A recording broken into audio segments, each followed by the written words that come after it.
How about that, you poor thing? I've erased the scent of poverty for you, so you should be grateful.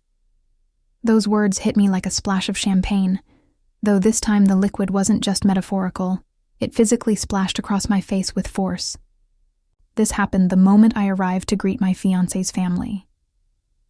Far from showing concern or politeness, John, my fiancé, erupted into loud, mocking laughter.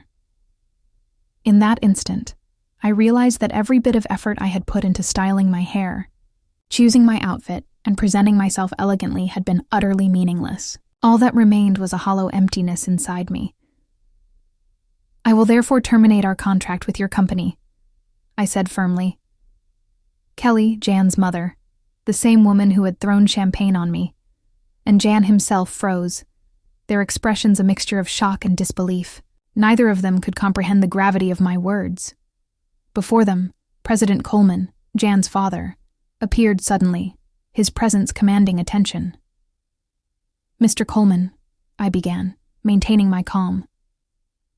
You mentioned before that you plan to retire soon and hand over the reins to your son. Under such circumstances, it seems entirely reasonable to reconsider how much my company can rely on a future business leader. Perhaps there was an expectation that our relationship through marriage would help maintain business ties, but I see now that it has backfired. After delivering my words with quiet precision, I turned and left without another glance. Kelly, who had overheard my exchange with President Coleman, was too stunned to speak, her lips parting slightly, eyes wide with disbelief. But this was far from the end. Those responsible would have to face the full weight of the consequences of their actions. My name is Tana Hall. I am 48 years old and have never married.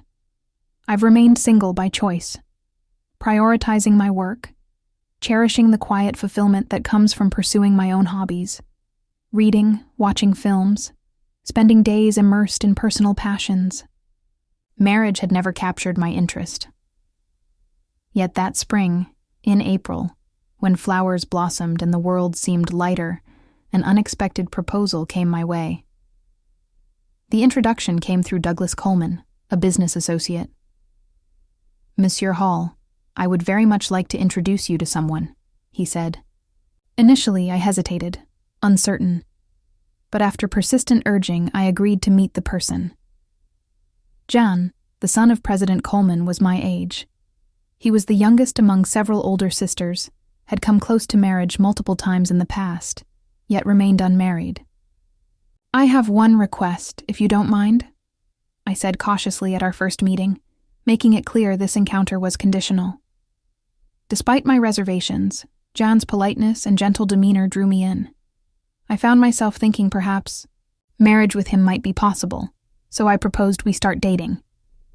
Both John and his father welcomed the suggestion warmly, and things began smoothly. However, I could never have anticipated the complications that would arise later. 5 weeks into our relationship, on our third date, John smiled at me and said, "We're already like a couple, aren't we?" Unlike previous occasions when he appeared stiff and overly formal, this time Jan had donned a casual jacket, looking relaxed and youthful. I had shifted my attire as well, opting for comfortable pants rather than my usual dressed-up look. Despite our age, the atmosphere felt as fresh and innocent as a young couple's first romance. Yet, as the evening progressed, I began noticing odd behaviors. Jan made remarks tinged with condescension. During dinner at a slightly upscale restaurant, he said with an air of pride, "You don't normally get to come to a place like this, do you? Must be unusual for you." I could only offer an ambiguous smile. In truth, I had dined there just 3 days prior with a friend. It was one of my favorite spots. But to correct him in public would have been cruel. I signaled a waiter I knew, who played along, pretending ignorance. Sitting across from him, I noticed the watch on Jan's wrist. It wasn't extravagant, but it was tasteful. "That's a different watch from before. The color is lovely and suits you," I commented. Embarrassed, Jan removed it, offering it toward me as if presenting a gift. I glanced at it briefly before returning it, though he persisted, saying, "Go ahead, Take a closer look. You don't see something this high-end often. I accepted reluctantly, amused by his insistence. But to me, a watch was simply an accessory. My phone was enough to check the time. Then Jan's gaze shifted toward my bag, one I cherished deeply. It was custom-made at my favorite workshop, reflecting the artisan's skill and my personal taste. Practical and elegant, it was not branded, though the craftsman's mark was subtly on the bottom. Jan seemed to consider it inadequate. "Don't you have a proper bag?" he asked. "You should have something more prestigious." His tone, consistently superior, puzzled me. I brushed it off at times, thinking he was just a sheltered son unfamiliar with the world. Yet, the feeling of discomfort never quite dissipated. At moments, I contemplated ending things, but after only 3 meetings, it felt too hasty. So I waited, observing how our dynamic would evolve. Over time, Jan revealed himself to be essentially honest, though occasionally immature. He stopped exhibiting the unnatural airs of his early behavior. I reminded myself of advice I had heard on a show. Patience nurtures love, and harmony grows gradually. During our 5th date at a well-known hotel buffet, Jan's immaturity appeared again. He piled his plate with 3 or 4 servings, laughing, when I lightly cautioned, "Are you sure you should take so much? It would be wasteful if you can't finish." He laughed, dismissing my concern. "Waste? Tana, are you still talking like someone poor? It's fine if I throw it away. Don't worry." My irritation grew. Wasting food wasn't just about money. It was about respect for resources and consideration for others. Jan shrank back at my stern voice, muttering, "I'm sorry. Please don't be angry. My mommy said you might be marrying me for money, and I just reacted without thinking." The use of mommy stuck in my mind, unusual and revealing about his upbringing. At the end of that date, Jan drove me home. As I stepped out, he grabbed my hand. "Miss Hall," he said, earnest, "would you marry me? Even if not immediately, being engaged is fine. I can wait as long as necessary." His sudden forwardness surprised me, but it also sparked genuine joy. Despite concerns about his behavior, his courtship brought warmth to my heart. I thought, perhaps these flaws could be nurtured and improved after marriage. 3 months had passed, and I felt ready to move forward. Tearfully, I said, "Let's grow together. We both have flaws and differences, so let's communicate and work through them." Yet, Jan's troubling side emerged again. "First, you should quit your job, learn to manage the house, and take lessons from my mommy," he said with a smile.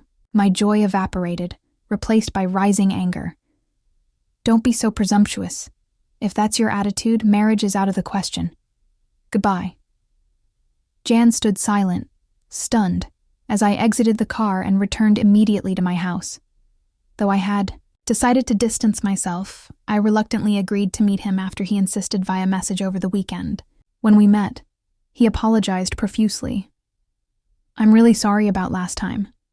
My friends told me to lay down the law, and I took it seriously. They scolded me for thinking it was okay to behave that way," he admitted, his energy subdued. My anger slowly dissolved. Though his actions were sometimes disappointing, Jan remained dear to me. He was straightforward, occasionally unable to distinguish seriousness from jest, easily influenced, and a little indecisive, but as I reminded myself, no one is perfect from the start. "You keep this in mind, we're getting engaged at, after all," I said. With a wry smile at those words, Jan looked up, suddenly and brightened immediately. After a stormy engagement period, a month had passed. Finally, it was time to formally meet each other's families to announce our marriage. The first visit was to Jan's family home. Although I have had a long association with President Coleman, it was strictly professional, and this was my first time visiting his home, which was nerve-wracking. Jan was as gentle and lovely as usual, but he seemed a bit off since the morning of the visit. I thought he might be nervous, but apparently that wasn't the case. About my mom. He started, and I braced myself thinking of the potential issues between a daughter-in-law and mother-in-law. However, I believed in his mother, known to be a hard-working woman, and the kind-hearted wife of President Coleman. I hoped that if I spoke sincerely, she would understand. But I was mistaken. Yikes. The moment I stepped into the room where we were supposed to greet each other. Liquid splashed onto my face, my eyes hurt. Intensely further, a strong irritation hit my nose, causing me to cough. Violently. I immediately panicked. How about that, you poor thing? I got rid of the poor smell for you. So be thankful, I heard a mocking voice say. I was surprised by the bitter taste, smell, and heat. I realized the liquid that entered my mouth was champagne, but I was confused about why I received such treatment. Kelly, what are you doing? President Coleman exclaimed in shock. The situation became clear. Jan's mother and my future mother-in-law Kelly had thrown champagne in my face. It seemed the earlier mocking voice was also Kelly's, I remembered. How Jan had previously looked down on me as poor. I realized that this attitude might have come from Kelly. Ha ha ha. What's the matter? Tana, you're all wet funny, isn't it? Go, mommy, typical of you. Jan laughed loudly at that moment. I realized that everything, up to this point, had been in vain, only emptiness piled up in my heart. I will therefore terminate our contract with your company. What, at my statement, Jan and Kelly both exclaimed. In surprise, they hurriedly looked at each other and seemed to be discussing something in whispers. Whether it was about our business dealings or something else. I was not involved as an outsider. I merely speculated about their conversation at that moment. There was one person who remained quietly. That was President Coleman, who without a word looked pale and wide-eyed. I turned to him again, thanked him, and began to speak. First of all, President Coleman, I would like to thank you for your cooperation so far. It must be due to the condition we agreed upon that such an incident did not occur before. Then when I turned to speak to Kelly and Jan, Kelly looked at President Coleman with a doubtful expression and then stared at me sternly. Meanwhile, Jan watched Kelly's reaction while looking at me. I continued quietly. This may be an unexpected statement for them, but I hope they listen carefully. One condition of accepting the matchmaking was that I would not reveal I am the president of a company. Until the May marriage was decided, I thought my title might get in the way. My connection with President Coleman was born out of significant business transactions that I had built over the years while focusing on my business. I picked up my business card. Naturally, it listed my company name and position, those not involved. In management might not know the details of our transactions, but they would at least understand the title. Hello again. Mrs. Kelly, thank you for all your help. So far, this is my position. I have been working with your husband's company for over 10 years. Currently, my company is probably your biggest client. I wonder what percentage of your company's sales we represent. When I handed over my business card, John turned pale with surprise. He worked in his father's company, and seeing my company name should have made it clear who I was. To President Coleman, I am not just any business owner. I am the owner of one of his most important business partners. Therefore, I wanted my profession hidden initially to truly assess Jan's character when choosing a lifelong partner. I want to see the real person, not just superficial behavior. I cannot afford a contrived attitude because it could affect the fate of a parent's company. Thus, I was introduced merely as someone I met through work. I wore fake glasses and significantly altered my makeup and hairstyle for our dates, while the disguise served as a temporary amusement in retrospect. It was a waste of time. I'm sorry, President Coleman, but I must decline this proposal. This concerns marriage, and also we need to pause our transactions to assess the situation. I stated, then sat down to face President Coleman. Afterwards, I explained the situation as calmly as possible. President Coleman turned, pale upon hearing my words, and stuttered. The transactions are affected. That Can't be right, but his reaction seemed forced. I shook my head firmly, indicating that my decision was final. However, wanting him to understand that my decision was not based on a fleeting emotion, I continued in a calm voice.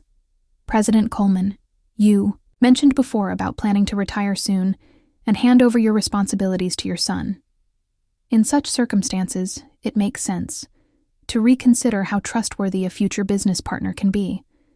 There might have been an intention to maintain our relationship through your son marrying me, but unfortunately it has backfired. Right after graduating from university, I started my own company. With some friends, over 20 years have passed since then, and I have been leading the business as its president. Throughout that time, as I've mentioned, several times I have built a relationship with President Coleman's company. Over more than a decade, my company managed, from a female perspective, has been recognized for its unique approach and has been growing significantly recently. As a result, our transactions with President Coleman's company have also increased.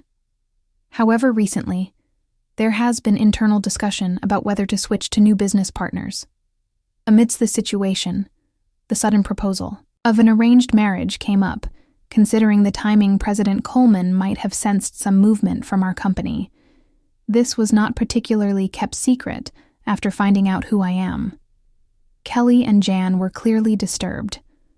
I decided to explain the situation further to them. In fact, we were reviewing whether to continue our transactions with your company. I heard that your company is currently facing some management difficulties. Are you aware of that, as contracts with other partners are ending? This information is crucial. What does that mean? Kelly asked, shocked, while frantically shaking President Coleman's arm beside her. President Coleman wiped his sweat in a flustered manner, looking anxious. It seems that the company's issues have not been discussed within the family. Jan's glances between me and President Coleman caught my attention, despite being an insider. Jan appeared not to understand the current state of his own company. While considering this puzzling citation, I continued the conversation. In light of this, President Coleman strongly suggested for me to meet up with you, Jan. Leading us to this point, perhaps you considered this marriage proposal with the stability of your company in mind. It seems you wish to maintain our business relationship at all costs. Kelly was visibly shaken, her hands trembling and her lips quivering. As I explained, President Coleman's company is indeed struggling with management issues. Kelly may have looked down on me earlier, but her company is facing far more significant problems. Once praised for quality and speed, President Coleman's products have been technologically overtaken by competitors, no longer offering anything special. Moreover, the development and manufacturing processes are inefficient. Cost reduction has not progressed, and the product prices have become expensive. Additionally, the company imposes unacceptable levels of pressure on employees under modern labor standards, shortening delivery times and further deteriorating the corporate reputation. Adopting products from a low-rated company can cause a domino effect, dragging down the reputation of business partners. Even a company with a long history faces challenges with outdated structures and a high turnover rate among young employees. As a result, President Coleman's company's market share has gradually decreased, and its performance continues to decline under such circumstances. It was natural for us to explore transactions with other stable companies. How dare you threaten to cut off business based on personal feelings? What a despicable act! Are you blackmailing us? This is the worst. Don't think such behavior is acceptable, Kelly exclaimed in outrage, despite her actions being the cause. I was surprised by her accusatory behavior. The lack of an initial apology speaks volumes about her character before I could point this out. President Coleman shouted vehemently, "Silence. This is all your fault." I swallowed what I was about to say. Indeed, is likely that President Coleman, not I, is the most damaged party here. The unexpected fallout from his wife's inappropriate behavior would have been unforeseen for him, who had hoped for stability. All of this stems from President Coleman's actions to faithfully adhere to our agreement. But in reality, keeping it a secret from John alone would have been sufficient. He should have informed his wife beforehand. As a result, I am relieved that I didn't have to welcome such a problematic person as my mother-in-law. The sight of John was pitiful. He was pale and trembling tightly, gripping Kelly's hand. It is sad to see a 48-year-old man still needing his mother's hand, seeing his state. I couldn't help but give him a cold look. It's impossible that you carrying such a cheap-looking bag could be a president. Moreover, you complain, Ed, about food waste, and acted like you were poor. You are lying even about being my father's business partner. How disgraceful. Jan vehemently accused me he might be trying to blame me. But he is mistaken. I am not interested in branded goods and prefer to use high-quality domestic leather products. Also, my criticism of wasting a large amount of ordered food was not because I am poor, but simply because it is inappropriate behavior. There can be no calculated acting in this, regarding this bag. It is custom-made from a workshop I frequent. Anyone knowledgeable would recognize its quality immediately, but it seems none of you are interested in the quality of leather. This bag is priced higher than commercial brands. I explained, and suddenly Kelly stared at my shoes and bag with astonishment. Then she quickly averted her gaze, embarrassed. Clearly, it's a matter of those who know, understand. I continued, furthermore, ordering a large amount of food and not being able to finish it is not only wasteful but also disrespectful to the restaurant. It is unreasonable and inappropriate behavior. Moreover, the fact that I am your father's business partner is true. What would it mean if the president of the companies doing business with each other did not know one another? John seemed dissatisfied and unconvinced by this discussion. President Coleman frowned at his son's behavior. When we confirmed that we knew each other, Jan looked down without a word. His clinging to Kelly appeared extremely childish and out of place for his age. Faced with his immaturity, I couldn't help feeling how disappointed I was. If your company abandons us, we will be on the brink of bankruptcy. Please forgive us. President Coleman began to apologize. Profusely, this clear statement from him seemed to finally make Kelly realize the situation, realizing the gravity of his actions. Jan turned pale and began to tremble. "Mommy," he said with tears in his eyes, clinging to Kelly in his distress. However, Kelly was unable to respond in any way. Witnessing this scene, I breathed a deep sigh of relief from the bottom of my heart. I deeply regretted ever considering sharing my life with such a person, thinking that because he was honest I could correct him and make things better. Now seems like a naive thought in retrospect. I'm so sorry. I'm so sorry, President Coleman. Repeat. Heed his apologies over and over, without actually proposing how to address the situation, or how to make them reflect. This could easily lead to severing ties on an emotional basis. Therefore, I was forced to make specific remarks about the engagement. Let's address our engagement. I cannot consider marrying someone whose mother behaves so rudely. Moreover, he did not try to stop his mother, and even laughed along with her. I hope you understand why the engagement should be called off. President. Colin listened, repeating words of affirmation. I continued the conversation. Thank you for understanding. Until yesterday I believed in Jan's potential for improvement and proceeded with the engagement.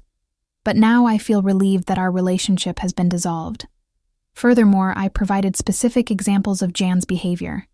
For instance, his frequent quoting of his mother's opinions, saying Mommy said so, and then his behavior of calling his mother Mommy at nearly 50 years of age. He often uses his mother's opinions as a shield to justify his improper behavior. However, his weakness becomes apparent. As soon as I point out these issues, he quickly becomes disheartened. There were countless examples of these behaviors. President Coleman was astonished, his mouth agape. Kelly also showed embarrassment. However, Jan himself seemed not to understand what part of his behavior was problematic regarding calling off the engagement. Is there any fault on my part? I asked. President Coleman shook his head almost imperceptibly. His actions seemed pitiful. I paused to calm myself and took a deep breath. I will divorce. My wife John will also have to move out with her. The company's operations will be taken over by competent staff, so please do not abandon us. Help us. It appeared that my deep breath had made President Coleman anxious, and he suddenly began to declare his intention to divorce Kelly. What? That's not possible. I can't manage my life without this marriage. Kelly cried out in shock after that. Jan and Kelly both raised their voices at President Coleman. Why didn't you tell us beforehand? I am innocent. Why am I being kicked out? The problem is only with Mommy. I am not involved. Their simultaneous protests stirred up the room, becoming fed up with everything. I finally let out a real sigh. Well, as you wish. Thank you for your time.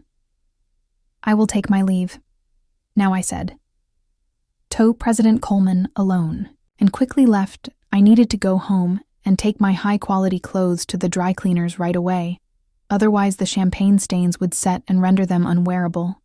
Jan stopped his protest and wept, seemingly accepting the situation. Kelly tried to retort, but was silenced by a stern reprimand from President Coleman. However, she still appeared to grit her teeth in dissatisfaction, looking far more determined than her son. 5 months after, the unpleasant incident with the 3 members of the Coleman family as predicted president. Coleman resigned from his position. It was not just a retirement, but a resignation taking responsibility for the deteriorating performance of the company. The main reason for the decline in performance was the termination of the contract with our company. A former subordinate who took over as the new president conducted a comprehensive review of the operations. Breaking away from family management was well received and external evaluations improved. He was proactive in developing new products, and the results were beginning to show. This rate, resuming the interrupted transactions might be imminent. Furthermore, President Coleman and Kelly officially divorced. Jan moved out with Kelly as anticipated and started a new life together. But rumors persist of daily conflicts between them. The once close relationship between mother and son might have been based primarily on financial comfort. After being expelled from his father's company, Jan quickly fell into unemployment, unable to bear Jan's financial dependence. Kelly left him in President Coleman's care and disappeared, herself. I heard she now lives alone, in an old low-rent apartment, mourning her fate. Kelly once boasted of her lavish lifestyle, but it seems her behavior actually pushed many people away. Now she has neither helpers nor friends, and has become a lonely figure. About a year after President Coleman's retirement, I had a chance encounter with the former president when I visited his former company. I unexpectedly ran into him. I am very sorry for the great inconvenience I caused before. Former President Coleman said he had generously transferred half of his property to Kelly. However, the main reasons for her financial troubles were Jan's demands and Kelly's continued extravagant spending. Unfortunately, this is nothing but personal responsibility, and sympathy is hard to come by. Former President Coleman initially planned to keep Jan at a distance. However, he was shocked to learn that his nearly 50-year-old son did not even know how to boil water, and eventually they ended up living together. He seems to be firmly educating John, including making various decisions within the household, as John had completely depended on Kelly. I feel that I have not properly looked after my son and wife until now. This is the misfortune I created for myself. Although it's late, I am deeply reflecting. I think I also did some wrong things to Kelly. Fortunately, the company did not go bankrupt, and I am relieved, said the retired President Coleman. Now staying at home, he is seriously engaging with Jan for the first time. Jan facing unprecedented challenges with household chores and part-time jobs. Despite his age, seems to frequently cry. I can only hope that he becomes a decent person. However, I myself do not wish to have any more dealings with him ever again. 3 years have passed since then, and my company is doing very well. My performance has improved compared to before, and the stock price has also risen. Regarding my personal situation, I am no longer considering marriage. I had already informed my parents when I got engaged, and I explained everything thoroughly when the engagement was dissolved. When I shared the details, they supported my decision to stay single, rather than approving my involvement with such a person. As a result, my parents have become even stronger, supporters of my dedication to my work. I work actively every day and have taken up new hobbies to lead a more fulfilling life. Although I previously preferred indoor activities, I decided to take up exercising at the gym recently. I can visibly see muscles starting to form. My subordinates look at me with admiration, which is quite a ticklish feeling. I always believed that happiness is something you grab for yourself. I seek happiness that I create on my own, not just the happiness that comes from being with someone else. If I were to fall in love again in life, I would prefer it to be towards the end of my life, at life's end. I feel that one can't afford to throw everything away for love. However, that's not a concern. For now, currently, my days are fulfilling and I am happy my life has just begun, and I continue to strive towards a bright future.